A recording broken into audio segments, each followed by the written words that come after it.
since she came out with Eternal Sunshine, I can definitely say that's rivaling for the top spot now. For me, something kind of unexpected that came out of Eternal Sunshine's release is that it made me appreciate her Positions album even more. But don't get it twisted, okay? I've loved Positions ever since it came out. I know some of her fans don't enjoy this album as much.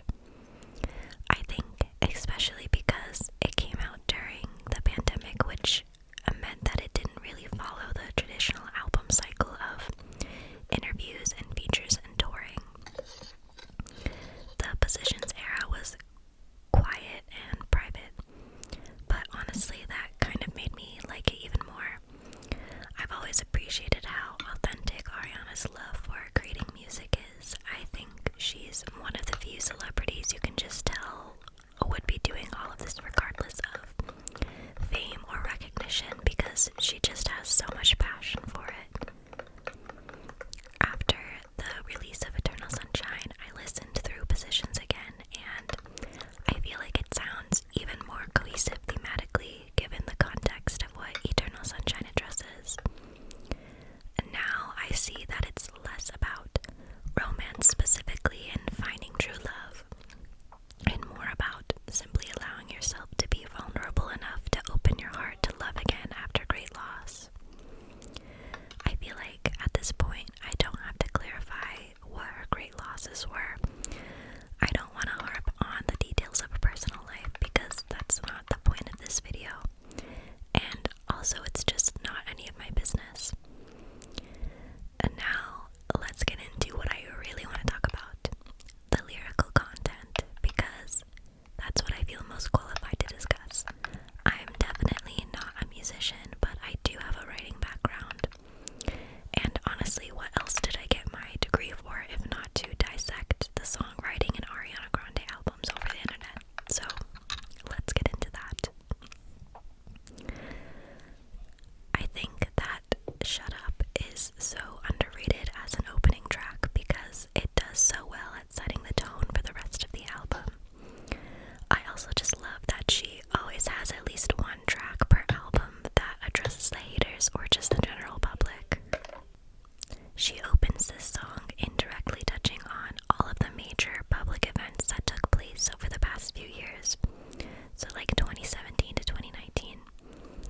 She seems to be now far enough removed from the inception of those incidents to view aspects of them as lessons and use them to evolve into a wiser individual. She doesn't need you to be sad on her behalf anymore. She's grieved enough on her own. But while some of her fans extended empathy toward her during this time, others in the general public chose to judge and gossip and speculate, which Ariana also addresses, literally telling them to shut up. Focusing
physical distance, a more so emotional distance.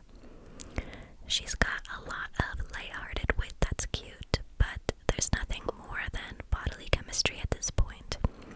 At least that's what Ariana is leading us to believe. In motive, once some of this whirlwind sensual energy subsides, Ariana's back to being on guard. This person she's having fun with suddenly seems like they have the potential for something more serious. She's not completely shut off from this prospect, but she's definitely on the defensive, which I think makes sense considering everything relationally she has gone through up until this point.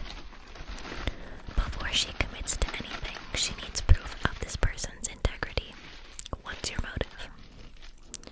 She urges them to just be honest and upfront with her about their intentions, whatever the answer is, because she's gonna find out the truth either way. She knows her worth, and she doesn't want to waste her time with someone who just wants to play games. Ariana seems strict on upholding these sorts of boundaries and standards because some part of her still yearns for a true, authentic, aligned connection, which she touches on in Just Like Magic. She makes a lot of references to the law of assumption in this song, which is the idea that by believing whatever you want is already real and exists for you, then you will conjure it up into your reality. She talks a lot about focusing on herself with inner work and healing, which in turn makes her more magnetic or aligned to certain people or experiences. She also references scripting out her desires, which she writes love letters to heaven.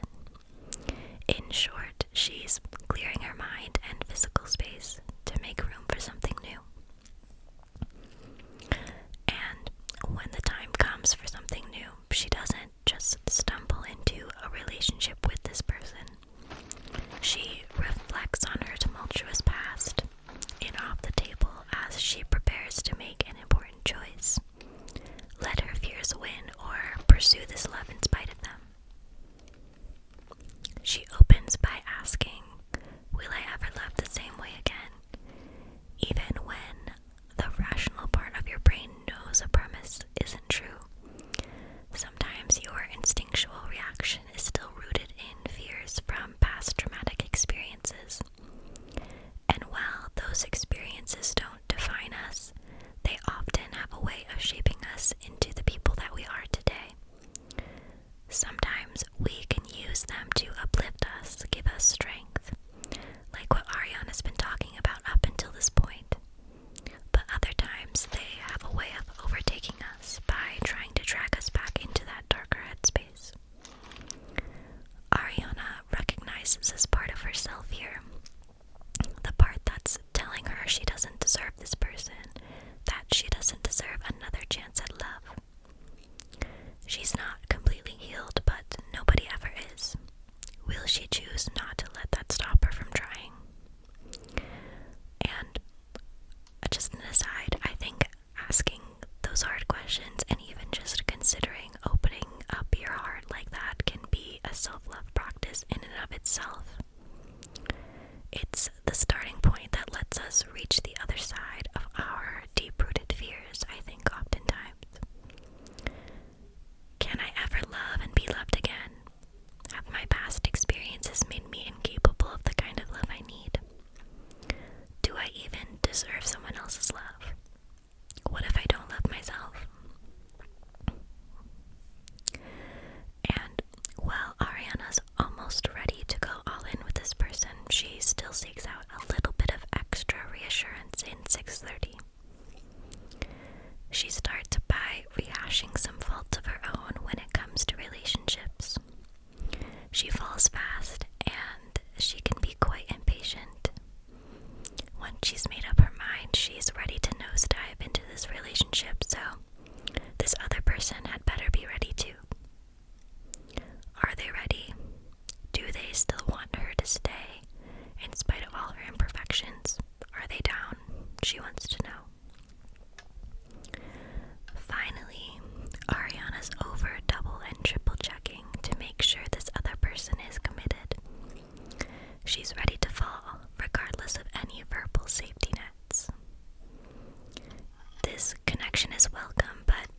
wasn't something she was expecting. She had to come to peace with her solitude just before meeting this person, and she's still kind of terrified of this going up in flames, but that fear won't stop her from trying anymore. The back half of this album, in my opinion, is filled with the very intimacy that Ariana keeps at arm's length at the beginning, especially in songs like My Hair. Not only is she letting those ponytail extensions down, but she's also inviting this person to run their hands through her hair, creating a special, vulnerable moment between the two.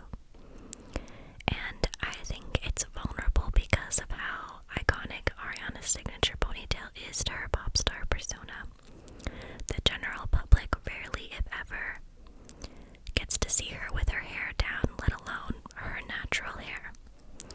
Clearly, she's at the point in this relationship where she feels relaxed and trusts this person enough to invite them into this deeper and more personal facet of herself.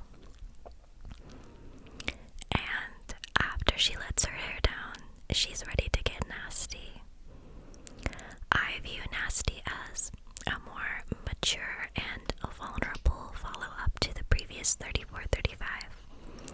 She's no longer shielding herself with flowery language and cutesy little witty innuendos. She cuts right to the chase. Ariana knows what she wants in this song, and she is very clear to her partner and listeners how badly she wants it. In West Side, Ariana announces that she's tired of overthinking. She just wants to trust her intuition and let her feelings guide her at this point. She wants to follow the natural flow of this relationship and see where it ends. I think it's important to pay attention to how the person you're interested in acts, how what they say aligns with what they do, but you also at the same time can't logic yourself into a happy, healthy relationship for the most part. There's always going to be a part of you that just has to trust yourself to go for it, regardless of what the outcome ends up being. If you keep waiting until you know every little detail about a person before you decide to pursue them, you're going to be waiting forever. And step by step throughout this album, Ariana edges closer toward taking that leap of faith. In Love Language, she talks about how this person grounds her and soothes her nervous system. Although she accepts this eagerly at this point, it seems to be a relationship dynamic she's not used to, or at least hasn't experienced in a while. The love language she sings about in this song isn't one of the 5 words of affirmation or physical touch. It seems to be something unique and unspoken between the two of them that helps her heal from previous toxic relationship patterns. Probably the same ones that tried to keep this very relationship at arm's length earlier on. And then in the title track Positions, she opens with a similar sentiment that's riddled throughout the rest of the songs, especially Off the Table, but in a more evolved way. She sees how good this person is to her and for her. She's done reflecting on her past relationships and letting those determine the fate of this one. She's not saying she isn't scared of this relationship or to love. She's admitting she's scared to love again, but she's pursuing this in spite of those fears. She cares deeply for this person and desires to declare that by switching the positions for him, which, yes, that can be a sexual innuendo, but I also think it's more than that.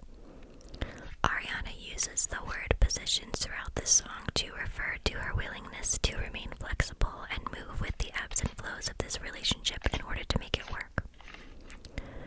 There is nothing she wouldn't do for this person, and she wants to make that clear.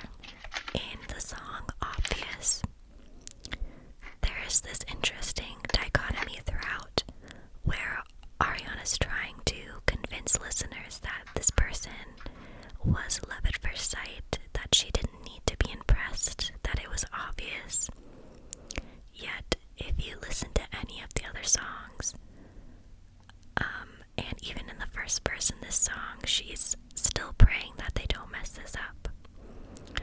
And maybe that was true for her. Maybe she could see the potential of this relationship with this person quite early on. But that doesn't mean acknowledging those feelings isn't scary, especially when you're in the position that Ariana was at the time. Regardless, it's clear that now she's open-hearted toward not just the frills and rush of a new relationship, but she's also enjoying the mundane everyday life with this person. Ariana closes the album with POV, where she observes how this person treats her with care in the love that they express. She's almost taken aback by how authentically this person shows up for her in her life despite her flaws. Well, they aren't even really flaws, rather, despite her humanity. If only she could see herself from this perspective, not just this other person's point of view, but more generally from the point of view of someone who is kind with themselves, patient with themselves, and gives grace for others and their own humanness. Maybe then she can learn to be gentle with herself, too, and give some love back to herself. Maybe that's part of what she's been searching for this entire time. And this relationship helped to shed light on that for her. Just because she's still learning to love herself doesn't mean that she isn't deserving of love from others. Self-love doesn't have to be isolating, like I feel like so much of the online rhetoric spews nowadays. We can desire connection with others while still maintaining respect for ourselves. And we can learn so much about ourselves through our communities and loved ones, regardless of how long they stay in our lives. To love and be loved by others, no matter how fleeting, I think, can be an act of self-love, because you're no longer denying yourself human connection because you don't think you're good enough or ready for it. And that's all I've got to say on that.